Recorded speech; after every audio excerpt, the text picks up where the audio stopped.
అంతా కూడా ఎక్కడ ఒక చిన్న అవాంఛనీయ సంఘటన జరగకుండా ఏ సంఘటన కూడా అలా ప్రశాంతంగా జరిగిపోతే ఎక్కడ ఓటింగ్ అంతా ప్రశాంతంగా ప్రజాస్వామ్యబద్ధంగా జరిగింది కాబట్టి మేము 100% ఓడిపోతామని చెప్పి దానికి ఎన్ని సాకులు కావాల్సింటే అన్ని సాకులు ఎలక్షన్ కమిషన్లు వందల కొద్ది తర్వాత మెయిల్స్ అలాగే వాళ్ళ పార్టీకి చెందిన కార్యకర్తలతో అందరితో అంటే కావాలని మేము ఓటేని పోయలేదు అనేది ఇట్లా వీడియోలన్నీ కూడా తీపించి వాళ్ళ ఇష్టం వచ్చినట్టు చేయడం జరిగితే అన్నీ కూడా పరిశీలించి వాళ్ళ ఎలక్షన్ కమిషన్ వాళ్ళు 2 చోట్ల ఏదో వాళ్ళకు ఇబ్బంది అని అనిపించిందో ఏమో 2 చోట్ల అంటే polling booth number 3 polling booth number 14 అంటే అచ్చివెల్లిలో ఒక పార్టు తర్వాత కొత్తపల్లిలో ఒక పార్టు 2 పార్ట్లు పోలింగ్ ఆ తర్వాత మళ్ళీ రీపోలింగ్ అనుమతించారు. ఆ పోలింగ్ కూడా ఇప్పుడు జరుగుతూ ఉంది.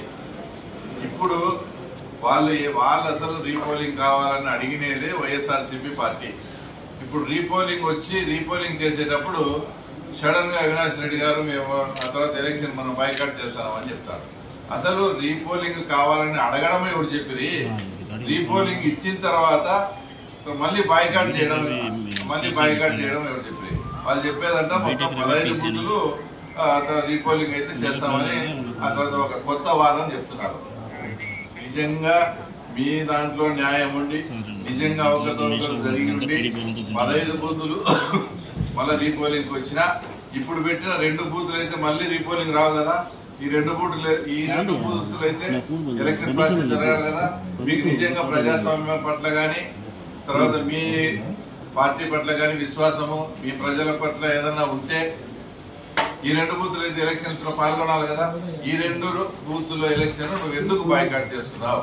మీకు క్లియర్ గా తెలుసు ప్రజలు ఓటేస్తే మీరు ఓడిపోతారు. దానికి ఇప్పుడు మీరు క్లియర్ గా మీరు కానీ మీ ద్వారా రాష్ట్ర ప్రజలు కూడా ఆలోచన చేయండి. రీపోలింగ్ కావాలనేది వాళ్ళే ఇప్పుడు 2 పెట్టినారు. వాటిలో మీరు పాల్గొనకుండా మీరు బాయ్కాట్ చేసి పారిపోతున్నారంటే దాని అర్థం ప్రజలు మీ వైపు లేరనేదే. ఒకవేళ మీరు అనుకునేట్టు నిజంగా అన్ని రీపోలింగ్ వచ్చినా ఈ 2 అయితే మళ్ళీ తర్వాత రీపోలింగ్ ఏం రావు కదా. ఇవి రీపోలింగ్ వచ్చినట్టు మళ్ళీ రావు. ఒకవేళ వస్తే మళ్ళీ పట్టుడు వచ్చేటే ఈ 2 కూడా బాయ్కాట్ చేస్తారంటే ఇది నిస్సిగ్గుగా మీ పారిపోవడమే. ప్రజలు మీ వైపు లేరనేది వాస్తవం. కాబట్టి దాన్ని తప్పించుకునే దానికి ఈ రోజు ఇది బాయ్కాట్ చేయడం జరిగింది.